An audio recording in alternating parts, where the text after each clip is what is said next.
I'm going to ask you a straight question, Wendy Chamberlain, and you try and give me a straight answer.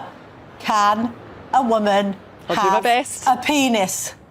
I think you're talking about, and I'm not going to give you a straight answer on that because that feels like a bit of a gotcha, Camilla, but I think what you're talking about is the debate yesterday, the mini debate in relation to changing some of our diversity quotas. And the reason we had a mini debate and the reason why that didn't move forward is because the reality is we have not as yet had the full EHRC guidance, and we would just end up having the same debate again once that came out. Hang on. So that's what we're waiting for. I think we'll have the debate when the time is right, and we'll move forward. But, you know, I accept the Supreme Court ruling, the party does, and I think it's really important that we respect everybody's rights. I think that's certainly something that Ed would agree with.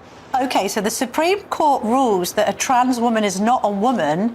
Therefore, it's not a gotcha question to ask you whether a woman can have a penis.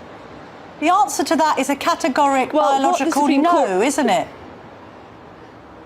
Well, Camilla, what it said was under the Equalities Act, sex in relation to the Equalities Act meant a biological woman, a woman that was born female. Yeah. That's what the Supreme Court ruling said. And I think it's really important that when we look at equalities legislation, we try and ensure that the rights of all are respected. And that is why, and I think that is something that is important and worthy of ensuring that we've got compassion on all sides in relation to this issue. There are many transgender people. I'm not lacking in compassion. I've asked you a specific question. Can a woman have a penis? I could have asked you, can a trans woman have a penis?